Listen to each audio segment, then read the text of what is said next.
दिल्ली में बीजेपी नेता नरोत्तम मिश्रा ने टिकट कटने के बाद बीजेपी के राष्ट्रीय अध्यक्ष नितिन नवीन से मुलाकात की है। सूत्रों की माने तो ये मुलाकात नितिन नवीन के आवास पर हुई और मुलाकात के बाद नरोत्तम मिश्रा ने कहा कि मैं कभी ना नाराज था ना हूं। मैंने अपने समर्थकों को समझाया है और वो मान भी गए हैं और पार्टी के फोरम पर बात रखने का अपना तरीका है। टिकट कटने को लेकर नरोत्तम मिश्रा ने कहा, यह तो तय हो गया है कि मेरा कद बड़ा नहीं है। उन्होंने कहा कि पार्टी बहुत ऊपर होती है, मुझे कोई भरोसा नहीं दिया गया, ना ही मैंने कोई भरोसा मांगा। टिकट कटने के बाद नरोत्तम मिश्रा ने बड़ा बयान दिया है। उन्होंने कहा कि मैं बीजेपी में पैदा हुआ हूं और बीजेपी में ही मरूंगा। सर, कल आशुतोष तिवारी जी नामांकन करेंगे, आप दतिया से हैं, आप ही की सीट से पहले आओ, आप वहां से लड़ा, तो आप उनके साथ रहेंगे मुख्यमंत्री के साथ? 100% मुख्यमंत्री जी के साथ मैं जाऊंगा और उनके फार्म में उनके साथ रहूंगा। तो चुनाव जितवाने की भी जिम्मेदारी है वो आपकी? बिल्कुल नहीं, जिम्मेदारी तो नहीं, पर पूरी ताकत लगाएंगे जीतने में और भाजपा जीतेगी। सर, आपका टिकट कटा तो वो कार्यकर्ताओं में रोष सड़क पर नजर आया, जाम लगा दिया, कोई आत्मदाह कर रहा है, तोड़फोड़ कर रहा है, पथराव, तो वो गुस्सा शांत आप ही करेंगे या वो हो गया? क्षणिक आवेश है, नहीं, गुस्सा शांत हो गया है, सब नॉर्मल है। पार्टी के अधिकारियों ने बैठक ले ली, सब प्रमुख कार्यकर्ता बैठक में थे और बाकी की जो होगी नाराजगी दूर करेंगे। हमारे कार्यकर्ता हैं, हमारे अपने हैं। आपका क्या है सर? आपको लेके भी कई तरह की अटकलें लगाई जाती है। शिवसेना, उद्धव ठाकरे ने ऑफर भी दिया है कि मेरे साथ आ जाइए। पार्टी में पैदा हुए हैं राजनीतिक रूप से और पार्टी में ही मरेंगे। मरना वहां, जीना वहां। दतिया उपचुनाव का चुनावी रण अब पूरी तरह सज चुका है और कांग्रेस ने अपने पत्ते खोलते हुए पूर्व विधायक घनश्याम सिंह को प्रत्याशी घोषित कर दिया। तो टिकट के ऐलान के साथ ही दतिया में अब कांग्रेस कार्यकर्ताओं का भी भारी उत्साह देखने को मिला। बीजेपी प्रत्याशी आशुतोष तिवारी आज दतिया पहुंचे और मां पीताम्बरा के दर्शन कर बीजेपी प्रत्याशी ने चुनावी अभियान का आगाज कर दिया। तो कांग्रेस ने दतिया विधानसभा उपचुनाव में जीत का दावा किया है। उधर बीजेपी ने भी आशुतोष तिवारी के जीत का दावा किया। बीजेपी में नाराज चल रहे नेताओं और कार्यकर्ताओं को मनाने की तैयारी शुरू हो गई है और इसे लेकर बीजेपी की ओर से एक बड़ी बैठक भी की है, जिसमें प्रदेश अध्यक्ष हेमंत खंडेलवाल, अजय जामवाल समेत तमाम बड़े नेता शामिल रहे।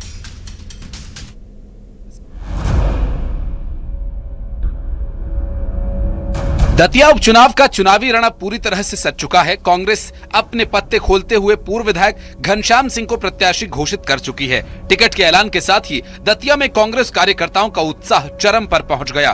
किला चौक से लेकर घनश्याम सिंह के निवास तक जश्न का माहौल देखने को मिल रहा है। आतिशबाजी, मिठाई, जीत के नारों के बीच कांग्रेस ने साफ संकेत दे दिया कि वो इस उपचुनाव को पूरी ताकत के साथ लड़ने जा रही है। घनश्याम सिंह बजा रहे, आशुतोष तिवारी को तो कोई जानते ही नहीं है दतिया में, वो तो बाहर के हैं, कभी देखा ही नहीं है। तो लोगों ने, तो आप पूछ लें कहीं भी दतिया में जाके। कार्यकर्ताओं में बहुत प्रसन्न है, बहुत खुशी है।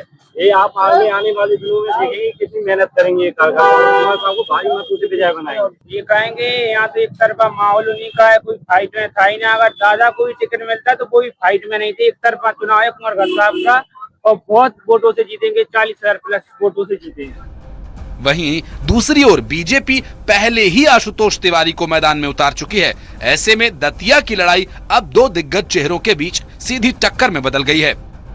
बीजेपी प्रत्याशी आशुतोष तिवारी आज दतिया पहुंचे। मां पीताम्बरा के दर्शन कर बीजेपी प्रत्याशी ने चुनावी अभियान का आगाज कर दिया। चुनाव लड़ेंगे, पार्टी कार्यकर्ता हमारा ताकतवर है। किन मुद्दों पर चुनाव लड़ेंगे आप? क्या मुद्दे रहेंगे इस चुनाव में? सामने तो कोई मुद्दा ही नहीं है। भारतीय जनता पार्टी की अपनी लोकप्रियता है, सरकार की उपलब्धियां है, कार्यकर्ता मतदाताओं का सरकार और हमारे नेतृत्व के प्रति लगाव है। माननीय हमारे मध्य प्रदेश के यशस्वी मुख्यमंत्री डॉक्टर मोहन यादव जी के प्रति आम जन का भरोसा है। बीजेपी में नाराज चल रहे नेताओं और कार्यकर्ताओं के मनाने की तैयारी भी शुरू हो चुकी है और इस बीच कांग्रेस ने बीजेपी पर बड़ा जुबानी हमला बोला। कांग्रेस ने हंगामा करने वाले बीजेपी कार्यकर्ताओं पर कार्रवाई किए जाने की मांग की। साथ ही कांग्रेस ने दतिया उपचुनाव में जीत का दावा भी किया। उधर बीजेपी ने आशुतोष तिवारी की जीत का दावा किया है। साथ ही बीजेपी का कहना यह है कि हंगामा, उपद्रव, इस पर कार्यकर्ताओं में ऐसा यदि है तो पार्टी संगठन अनुशासनहीनता को देखते हुए उन पर कार्रवाई करेगी। जिन लोगों पर एफआईआर हुई है उन पर कानून के अनुसार कार्रवाई की जाएगी। जनता परेशान हुई, पुलिस पे पथराव हुआ, आंसू गैस करना पड़ा और ये बीजेपी हमेशा कहती रहती we are party with difference. यही डिफरेंस है कि आप कानून को हाथ में ले रहे हो, संविधान की धज्जियां उड़ा रहे हो। ये इन लोगों पे कड़ी कार्रवाई होना चाहिए। ऊपर से प्रदेश अध्यक्ष बीजेपी कह रहे हैं कि कोई इस्तीफा नहीं लेंगे, मतलब ये आपने मंजूरी दे दी कि ये उत्पाद करो। जहाँ तक चक्का जाम या विरोध प्रदर्शनी की बात थी तो पुलिस ने उन पर कार्रवाई की है, कानून के तहत उन पर कार्रवाई हुई है। संगठन भी ये विचार करेगा उन पर कि उन्होंने ये बिना अनुमति के पार्टी अनुशासनहीनता की है तो उन पर भी कार्रवाई हो सकती है। भारतीय जनता पार्टी एकजुटता के साथ दतिया में चुनाव मैदान में रहेगी और मैं आपको बता दूं कि दतिया में भारतीय जनता पार्टी भारी मतों से चुनाव जीतेगी। दतिया विधानसभा उपचुनाव के लिए 30 जुलाई को वोटिंग होगी, 3 को नतीजे आएंगे और ये बताएंगे कि दतिया की जनता ने किसे चुना है अपना नेता। अब देखना यह होगा कि उपचुनाव के दंगल में जनता किसके साथ है। Bureau report, news 18। राम मंदिर चंदा चोरी जांच में बड़ा खुलासा हुआ है। सूत्रों के मुताबिक 40 दिन में 70 बार चोरी करते आरोपी देखे गए हैं, जिसमें सभी चोरियां इवनिंग शिफ्ट में हुई। दरअसल 2 शिफ्ट में राम मंदिर में कैश की काउंटिंग का काम होता था, लेकिन दोपहर 2 बजे से रात 10 बजे तक की शिफ्ट में ही चोरी की जाती थी। सबसे ज्यादा चोरी अविनाश शुक्ला ने की है। 70 बार में से 50 बार अविनाश ने चोरी की, जिसमें अनुकल्प उसकी मदद करता था। अब दान व्यवस्था को बेहतर करने के लिए डिजिटल माध्यम अपनाने की बात कही जा रही है। इसके साथ ही सीईओ की नियुक्ति का इंतजार भी हो रहा है।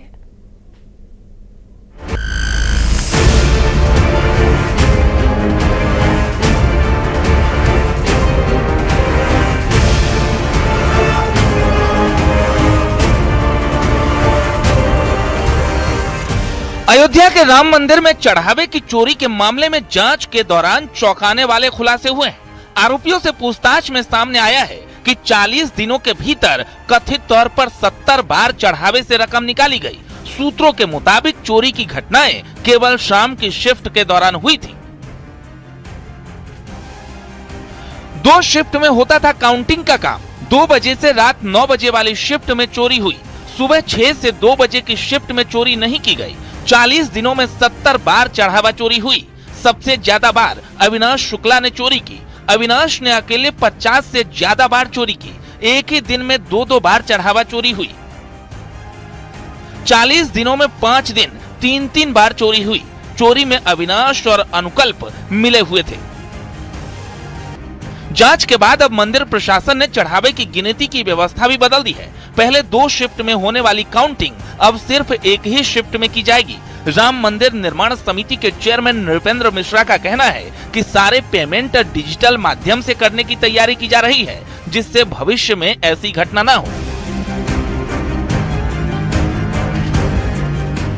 नहीं, देखिए, इसको किसी कार्यक्रम से, देश के कार्यक्रम में तो है ही, लेकिन आज हम आप भी भुगतान जो है अधिक से अधिक कोशिश करते हैं कि वो डिजिटल माध्यम से हो। तो अगर डिजिटल डोनेशन होगा तो ये बहुत बड़ी बात है। जितना कैश कम हैंडल होगा वो अच्छी बात है। फिलहाल अब ट्रस्ट में सीईओ नियुक्ति की प्रक्रिया शुरू होने वाली है। 18 जुलाई को सीईओ के लिए आवेदन की तारीख तय की गई है। नृपेंद्र मिश्रा का कहना है कि सीईओ ट्रस्ट के अधीन काम करेगा, वो स्वतंत्र नहीं होगा। वास्तविकता तो यह है कि मैं नहीं जानता हूं कि 18 जुलाई की कोई तारीख है, मुझे इसकी जानकारी नहीं है। और यह कार्य तो एक 3 सदस्यीय समिति है, वो करेगी। तो जो ट्रस्ट होगा उसके अधीन ही सीईओ होगा, वो स्वतंत्र नहीं है, वो ट्रस्ट के अधीन कार्य करेगा। तो जैसे आज इतने सारे लोग कार्य कर रहे हैं, इंजीनियर कार्य कर रहे हैं, वैसे ही सीईओ भी कार्य करेगा। फिलहाल एसआईटी दान चोरी की तह तक जाने की कोशिश कर रही है। 8 आरोपियों से लगातार पूछताछ जारी है। वहीं ट्रस्ट भी व्यवस्था में बदलाव कर चीजों को ठीक करने में लगा है। ट्रस्ट के बड़े पदाधिकारियों के इस्तीफे के बाद अब नए सीईओ की नियुक्ति का इंतजार हो रहा है। Bureau report, news 18।